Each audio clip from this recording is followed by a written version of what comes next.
আসসালামু আলাইকুম। বীর চট্টলা টিভি থেকে আমন্ত্রণ জানাচ্ছি আমি তানিশা সুলতানা আফিফা। লক্ষ্মীপুরের রামগতি উপজেলা ও রামগতি পৌর বিএনপির দ্বিবার্ষিক সম্মেলন 2025 অনুষ্ঠিত হয়েছে। সম্মেলনের প্রধান অতিথি ছিলেন বাংলাদেশ জাতীয়তাবাদী দল বিএনপি এর জাতীয় নির্বাহী কমিটির vice chairman advocate Ahmed Azam Khan.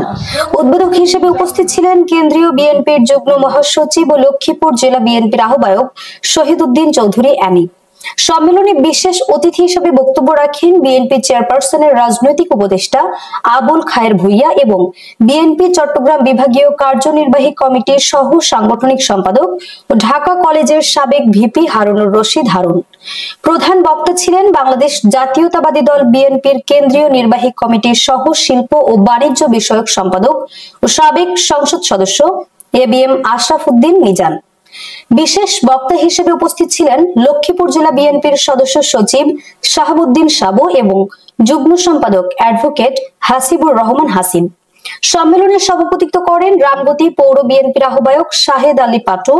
অনুষ্ঠানটি সঞ্চালনা করেন রামগতি উপজেলা বিএনপির আহ্বায়ক ডাক্তার জামাল উদ্দিন, রামগতি পৌর বিএনপির সদস্য সচিব মোহাম্মদ সিরাজউদ্দিন এবং যুগ্ম আহ্বায়ক সৈয়দ মুর্তজা আল আমিন। এ সময় লক্ষ্মীপুর, রামগতি ও কমলনগর এর বিএনপি ও অঙ্গ সংগঠনের বিপুল নেতাকর্মী উপস্থিত ছিলেন। উপস্থিত নেতৃবৃন্দ দেশ ও দলের স্বার্থে নেতাকর্মীকে ঐক্যবদ্ধ থাকার আহ্বান জানিয়ে বলেন, বিএনপি দেশের বৃহত্তম দল, তারা অতীতেও এদেশকে নেতৃত্ব দিয়েছেন। জনগণ আবারও ভোট দিলে ভবিষ্যতেও বিএনপি এদেশ পরিচালনা করবে। বিএনপি সবসময় দেশের গণতন্ত্র রক্ষায় কাজ করে আসছে বলে উল্লেখ করেন বক্তারা। তারা দ্রুত নির্বাচনের দাবি জানিয়ে সবাইকে ঐক্যবদ্ধভাবে কাজ করার আহ্বান জানান। নির্বাচন করলে আমি আমার পক্ষ থেকে বিএনপি জাতীয় নির্বাহী কমিটি এবং দেশনায়ক তারেক রহমান এবং দেশনেত্রী ম্যাডাম খালেদা জিয়ার পক্ষ থেকে এই নতুন নেতৃত্বকে অভিনন্দন এবং শুভেচ্ছা জ্ঞাপন করছি। আর একটা কথা, এই যে আপনারা আশরাফুদ্দিন নিজামকে এত অকুণ্ঠ সমর্থন জানালেন, এই আপনাদের এই অকুণ্ঠ সমর্থনের বার্তা আমি দেশের বন্ধুরা, নেতৃত্ব মানে ক্ষমতার ব্যবহার নয়।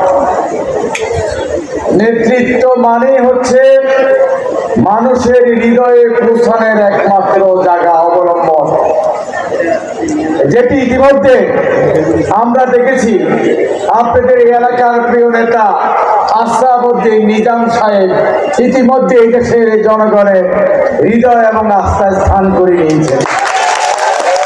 বন্ধুরা, আমরা বিভিন্নভাবে শুনতে পাচ্ছি যে এখানে বাংলাদেশ জাতীয়তাবাদী দল কারো কারো কথা চিন্তা ভাবনা করছেন যারা আমাদের দলের নয়, জোটবদ্ধভাবে আমাদের আছেন।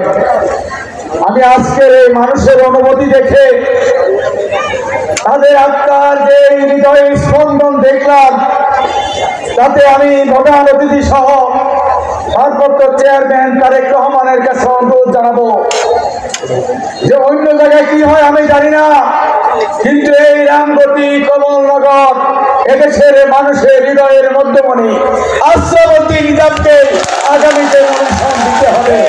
এর বিকল্প আমরা মানি না, মানব না।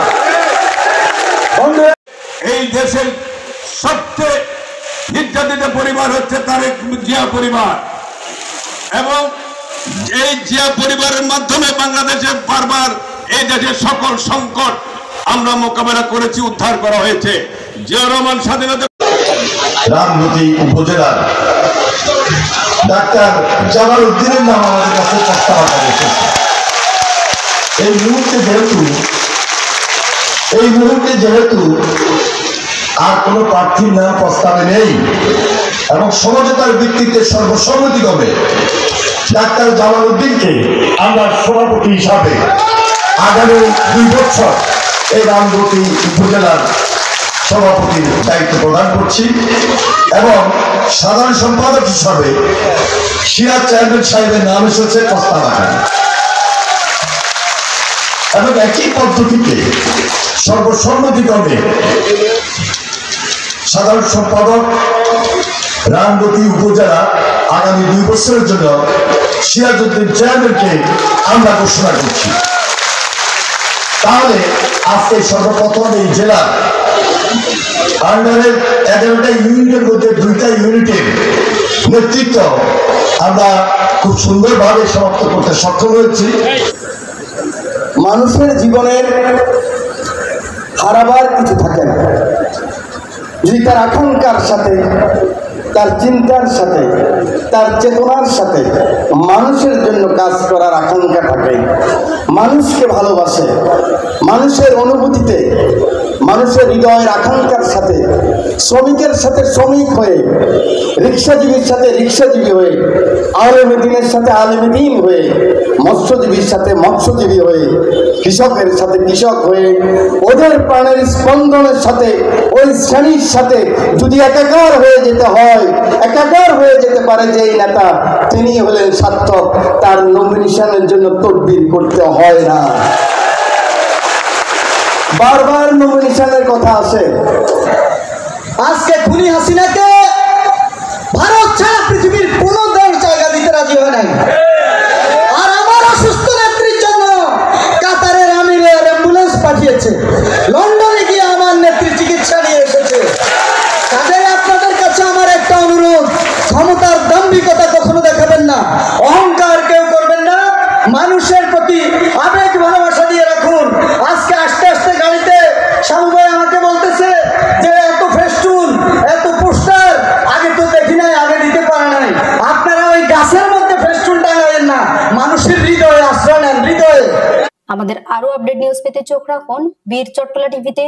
ফেসবুকে ফলো, ইউটিউবে সাবস্ক্রাইব করুন।